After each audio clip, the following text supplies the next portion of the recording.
on se retrouve aujourd'hui pour ce maquillage que j'ai fait que j'ai appelé effet œil de chat, parce que c'est une petite technique que j'ai découvert et que j'ai fait tout le mois de septembre, et c'est aussi mon maquillage du moment.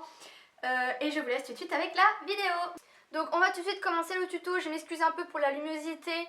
J'ai pas choisi la bonne heure pour filmer, hein. Ceux qui me suivent sur Snapchat sauront de quoi je vous parle, mais on va quand même filmer comme ça. C'est juste que j'ai le soleil dans les yeux, mais ça va le faire. Donc je vais commencer, donc j'ai déjà fait mon œil droit. Je vais commencer par mettre ma base de chez NARS, que j'aime beaucoup parce que elle empêche les transferts des fards et elle a une hyper bonne tenue.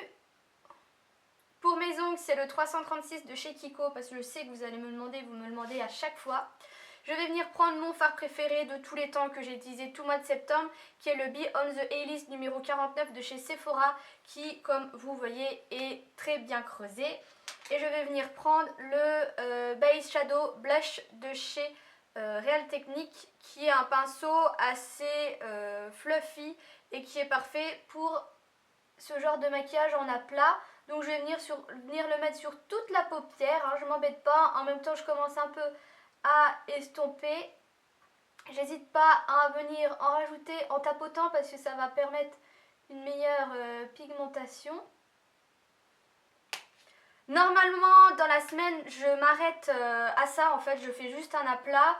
Je vais venir estomper, mais voilà, donc là vu que c'est une vidéo un peu œil de chat, je vais venir accentuer l'effet que je donne quand je sors ou autre. Donc là je vais venir reprendre ma palette de chez Makeup Revolution que Flora m'avait offerte avec ce fard beige de la couleur de ma paupière, avec mon gros pinceau estompeur, le Deluxe Swiss Brush, toujours de chez Real Technique. Et là je vais venir en mettre sur la partie un peu supérieure pour estomper et voilà, faire un plus joli estompage. C'est un fard qui est de la même couleur que ma paupière, donc c'est ce que je vous invite à faire. Je vais venir reprendre mon premier fard et rajouter de la couleur parce que du coup ça s'est un petit peu estompé. Voilà. Ensuite, je viens prendre ce pinceau qui est un pinceau que j'ai acheté en Allemagne, qui est en fait un pinceau pour les sourcils ou pour l'eyeliner, mais comme vous voyez peut-être pas, il est assez épais. Du coup, moi j'utilise pour le ras de cils. Donc je viens prendre toujours le même fard et je vais venir en mettre au ras de cils assez grossièrement. Après, c'est à vous de voir si les couleurs à cet endroit, enfin si le fard à paupières à cet endroit vous vont bien ou pas. Donc à vous de voir si vous faites un trait un peu plus épais ou un peu plus fin.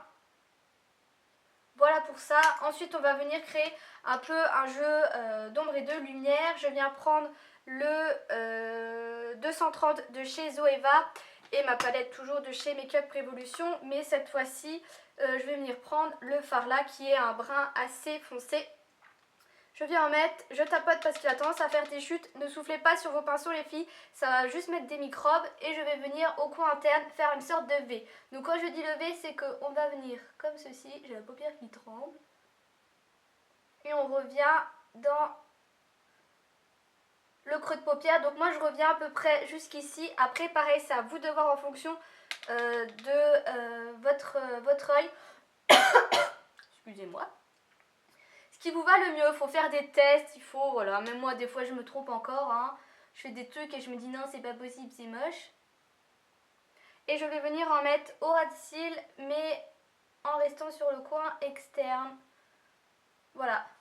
Je vais venir prendre mon gros pinceau estompeur pour un petit peu flouter ça, pour que ça reste harmonieux sans trop enlever de matière, parce que c'est pas le but non plus. De toute façon, l'estompage, c'est souvent ça. Il faut enlever, revenir. Là, je vois que c'est pas égal sur l'autre œil, donc je vais revenir sur mon autre œil. Quand même. Voilà. Ensuite, on va passer à tout ce qui est crayon. Je viens mettre un crayon beige de chez Sephora en ras de cils, en muqueuse inférieure. Voilà, sur toute la muqueuse, on s'embête pas. Un crayon noir de chez Lollipops en muqueuse supérieure. J'ai le soleil dans les yeux, vous imaginez même pas. Voilà. Je vais venir apporter une petite touche lumière avec le Girl Talk de chez Sephora. Juste ici.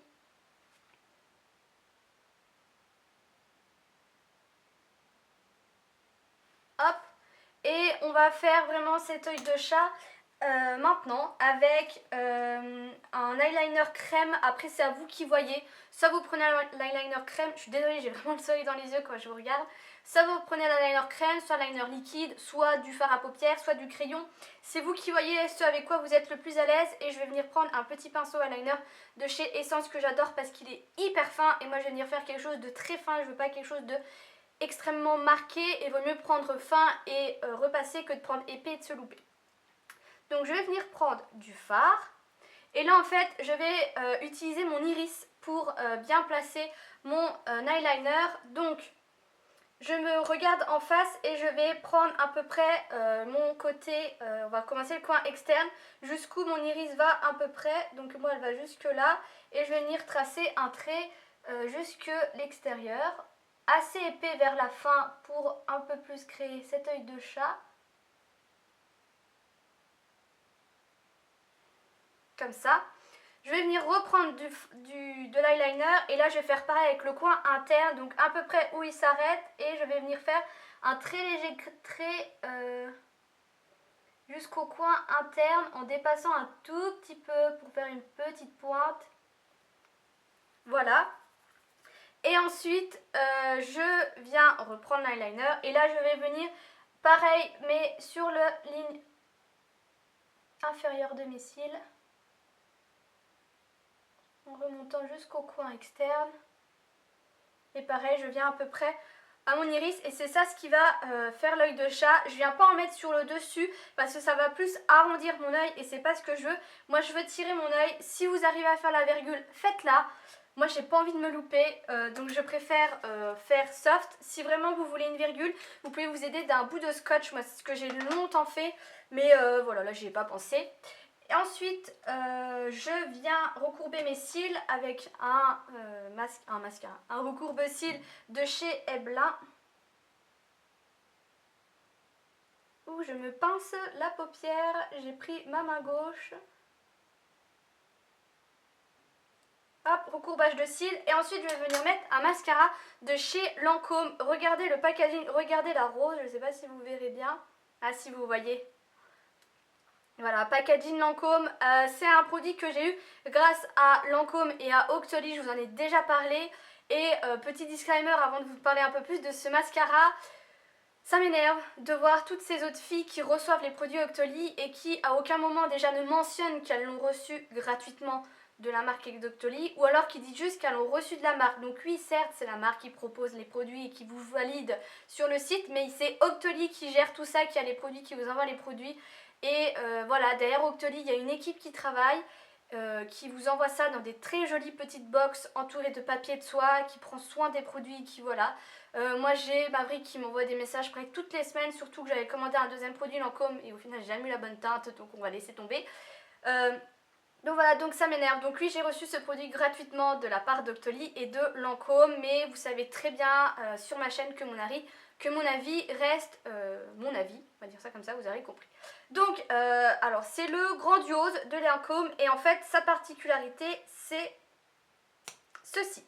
Donc c'est un peu dur d'enlever la brosse et elle est toute tordue. Avant d'appliquer son mascara, il faut y réfléchir hein, parce qu'il ne faut pas le mettre n'importe comment, voilà, il faut le prendre comme ça, sinon vous vous en mettez plein partout et c'est une espèce de petite brosse avec des picots assez espacés et j'ai plus la boîte mais ce mascara promet longueur, volume et courbe. Donc je vais tout de suite l'appliquer, alors bac plus 5 pour bien penser à le mettre correctement. Donc au niveau de la longueur, moi je trouve qu'il met de la longueur, donc c'est pas la première fois que je le teste, hein, ça fait un petit moment que je le teste. Il apporte de la longueur, du volume, un peu, de la courbe, un peu. En fait ce que je trouve dommage c'est qu'il a tendance à faire des paquets, enfin pas des paquets, à trop rassembler les cils et de pas assez les séparer. Et moi j'aime beaucoup quand un mascara sépare bien les cils et fait un peu cet effet papillon avec des cils bien déployés qui là je ne retrouve pas et c'est généralement pour ça que je préfère les brosses en poils. Après c'est à voir selon vos cils etc, mais pour moi mes cils c'est pas le mascara le mieux adapté. Après ça reste quand même un très bon mascara. Je vous en ferai une revue un peu plus détaillée sur mon blog comme d'habitude. Je suis en train d'être éblouie par le soleil d'octobre. Et donc voilà, donc comme d'hab, j'en me suis foutu plein la paupière, hein. Donc voilà pour ce petit look. Je vous fais un petit close-up de près avec le soleil dans les yeux. Du coup, je pense que j'ai les yeux qui doivent être beaucoup plus clairs que la normale. Donc voilà un peu cet effet œil de chat que moi j'aime beaucoup, et c'est un maquillage que j'ai fait tout le mois de septembre. Voilà les filles. Ah Je vous fais des gros bisous et je vous dis à bientôt.